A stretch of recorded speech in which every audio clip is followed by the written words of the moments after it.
राधे राधे, हरे कृष्णा। कैसे हो आप सभी लोग? आशा करती हूँ आप सभी मंगल में होगे, स्वस्थ होगे, अच्छे होगे। तो आज का जो विषय है, जैसे कि नवरात्रे आने वाले हैं, आप सभी को भली भांति परिचित है कि 2 अप्रैल से नवरात्रे प्रारंभ हो रहे हैं।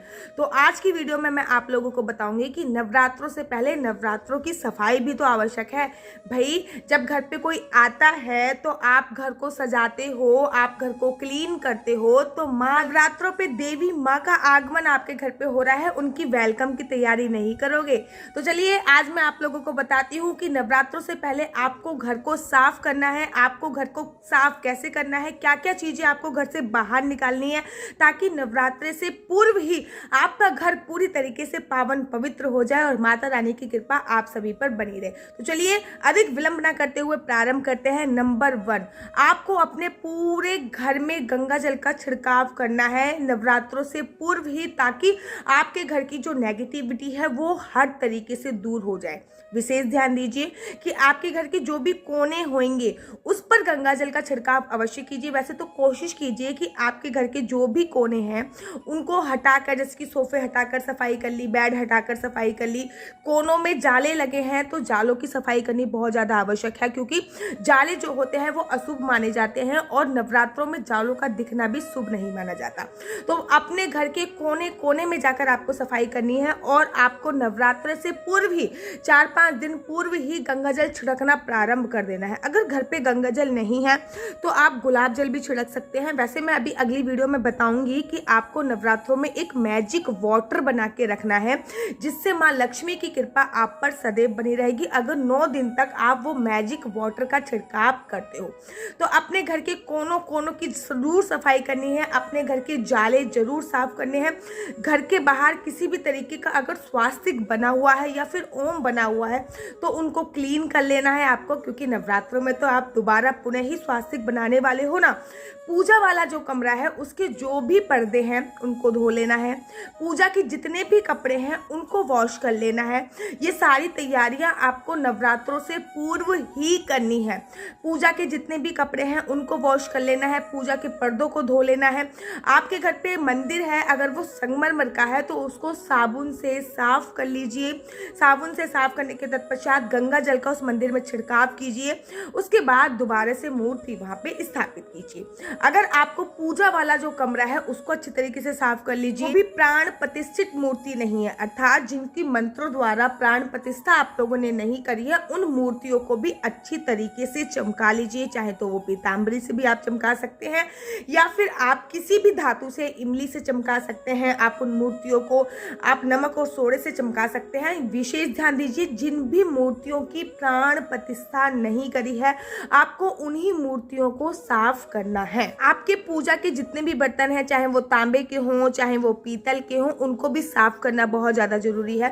तांबे और पीतल के बर्तन साफ करने के लिए आप नींबू और बेकिंग सोडे को कुछ देर के लिए उस पर लगा के रख लीजिए। उसके बाद रगड़कर आप उन चीजों को जरूर और जरूर साफ कर लीजिए। अगर आपके घर पे चांदी के बर्तन है तो उसको भी साफ कर लीजिए, क्योंकि माता रानी का भोग तो चांदी के बर्तन पे लगाना सोने पे सुहागा है, अर्थात अपने चंद्रमा को स्ट्रॉन्ग करने के बराबर है। आपके घर का जो लोटा है जिसमें आप सूर्य भगवान को जल चढ़ाते हैं, आपके घर की जो घंटी है जो नित्य आप बजाते हैं, उसको भी साफ कर लीजिए। इमली के गूदे से आप उसको साफ कर सकते हैं, इमली के गूदे से आप उसको साफ कर सकते हैं, पीताम्बरी से आप उसको साफ कर सकते हैं, आप कर सकते हैं, आप उसको बेकिंग सोडे से भी साफ कर सकते हैं। अगर आपके घर पे मिट्टी के दिए हैं तो उन मिट्टी के दियों को भी आप साफ कर लीजिए। मिट्टी के दिए को साफ करने के लिए कुछ देर के लिए उसको पानी में भिगो दीजिए और पानी में भिगोने के बाद आप उसको ब्रश से साफ कर सकते हैं, वो अच्छी तरीके से साफ हो जाएंगे। कोई अखंड जोत मिट्टी के दिए में भी जलाता है। घर के बाहर भी नवरात्रों में आपको डेली नित्य 2 दिए जलाने हैं, तो उसके लिए मिट्टी के दिए भी आप साफ कर लीजिए। भगवान के जितने भी वस्त्र हैं सबको अच्छी तरीके से धो के साफ कर लीजिए। भगवान के वस्त्रों को धोने कैसे धोया जाता है तो उसके लिए मैं आपको बताती हूँ। आपको गर्म पानी में गुलाब जल, गंगा जल डालना है और गुलाब जल गर्म पानी में डाल के, गंगा जल गर्म पानी में डाल के कुछ देर के लिए भगवान के वस्त्र उसमें डाल देने हैं। उसके तत्पश्चात आपको वो वस्त्र निकाल लेने हैं। हो सके तो भगवान के नए वस्त्र लेके आइए, क्योंकि माता रानी के तो नए वस्त्र आएंगे ही आएंगे।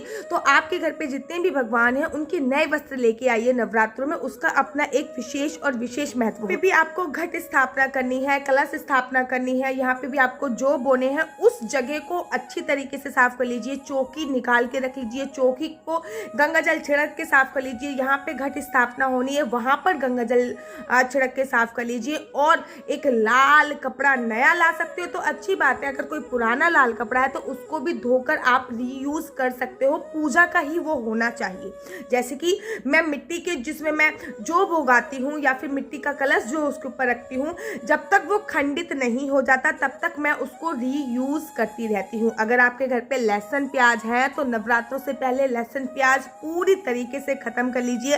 खत्म नहीं कर सकते तो किसी को दे दीजिए, क्योंकि नवरात्रों में तो सात्विक भोजन का ही अपना एक विशेष महत्व होता है। नवरात्रों के व्रत रखो या ना रखो, लेकिन भोजन आपको सात्विक ही करना है। नवरात्रों में से पहले आपके अगर फ्रिज में या फिर घर पे कहीं भी किसी भी प्रकार की मदिरा रखी हुई है, शराब रखी हुई है, तो उसको निकाल के बाहर फेंकिए। घर में पूरी तरह से सकारात्मक ऊर्जा का समावेश होना चाहिए। घर में 3 दिन पहले ही, नवरात्रों के 3 दिन पहले ही आपको घर में नींबू वाला पोंछा लगाना स्टार्ट कर देना है, ताकि आपके घर का जो ओरा है, जो वाइब्रेशन है, वो एकदम क्लीन हो जाए और माता रानी का आगमन, कहते हैं ना, स्वच्छ घर में, साफ घर में माता रानी अपने आप ही खिंची चली आती है। किचन की सफाई करना भी बिल्कुल मत भूलिएगा, क्योंकि वहाँ पे अगर आप लहसुन प्याज खाते हो तो लहसुन प्याज से बना हुआ खाना बनता है, तो किचन की भी सफाई कीजिए, क्योंकि माता रानी का भोग तो किचन में ही बनेगा ना।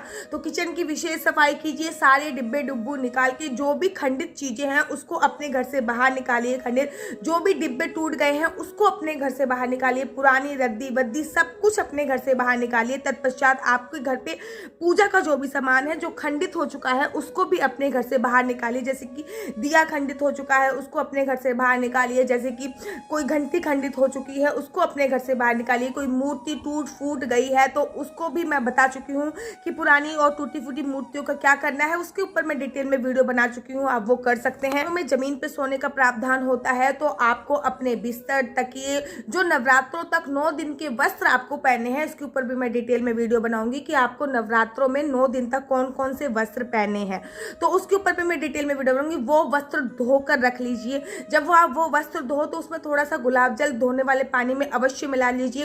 रात को आपको पृथ्वी शयन करना है तो पृथ्वी शयन के लिए चद्दर या फिर जो भी आप नीचे बिछाएं, कृपया गद्दा बिछाने से बचिए। तकिए का जो लिहाफ होता है उसको धो धा के शुद्ध करके तय करके रख लीजिए, ताकि बाद में आपको किसी भी प्रकार की कोई समस्या का सामना न करना पड़े। एक चीज का विशेष ध्यान रखें, घर पे कोई भी तेज दुर्गंध वाली, स्मेल वाली चीज ना रखें। इस बात का आपको विशेष ध्यान रखना है। वैसे तो बोला जाता है कि नवरात्रों के पूरे 9 दिन झाड़ू ना लगाने का विधान होता है, लेकिन अगर झाड़ू नहीं लगेगी तो काम कैसे चलेगा। लेकिन जिस मंदिर में, जिस कक्ष में आपकी अखंड ज्योत जल रही है और पूजा घर में, तो नवरात्रों में झाड़ू ना लगाएं। आप अपने हाथ से पूजा घर साफ कीजिए, पोंछा लगाइए, नींबू डाल के पोंछा लगाइए, अर्थात अपने घर का जो ओरा है उसको पूरी तरीके से क्लीन अवश्य कीजिए। इस बात का भी आपको विशेष ध्यान रखना है कि बालकनी, अपने घर की छत जरूर और जरूर साफ कीजिए। मंदिर वाला कमरा जरूर साफ कीजिए। घर की छत का विशेष प्रभाव आपके घरों पर पड़ता है, क्योंकि आपकी छत से वाइब्रेशंस बहुत ज्यादा आती हैं। अगर आप फ्लैट्स एरिया में रहते हो तो इस बात का ध्यान रखना है कि अपने घर की बालकनी जरूर साफ कीजिए। जैसे कि मैं फ्लैट्स एरिया में रहती हूँ तो वहाँ पे कबूतर की पोटी बहुत ज्यादा आती है, तो उसको किसी भी तरीके से हटाइए। नवरात्रि वाले दिन आपको ये सारी चीजें अवश्य करनी है। गमलों की सफाई कीजिए और पूजा घर की विशेष सफाई कीजिए। पूजा घर में एक सफाई करने के पश्चात गंगा जल का छिड़काव कीजिए, गुलाब जल का छिड़काव कीजिए। उसके बाद सकारात्मक ऊर्जा के साथ माता रानी का आगमन कीजिए। प्रथम नवरात्रों पे रंगोली अवश्य बनाइए। आगे मैं धीरे धीरे डिटेल में वीडियो बनाती जाऊंगी, लेकिन नवरात्र से पहले जरूरी है नवरात्रों की सफाई। घर पे पूरे 9 दिन आपको धुले हुए वस्त्र ही पहनने हैं। वस्त्र किस किस रंग के पहनने हैं वो मैं आपको बताऊंगी। भोग 9 दिन में कौन कौन सा लगना है वो मैं आगे आपको बताऊंगी। देवी भागवत के अनुसार कौन से 9 दिन में कौन कौन सी चीजों का भोग लगता है, किस रंग के वस्त्र धारण किए जाते हैं।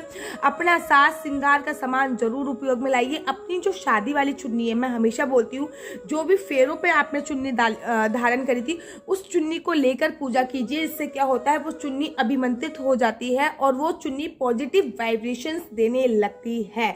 तो कैसी लगती है आपको मेरी वीडियो? अगर आपको मेरी वीडियो अच्छी लगती है तो आप अपना यूट्यूब चैनल हरी बोल को लाइक शेयर सब्सक्राइब करना बिल्कुल भी मत भूलिए। तब तक के लिए मुझे दीजिए इजाजत। राधे राधे, हरे कृष्णा, हरि बोल।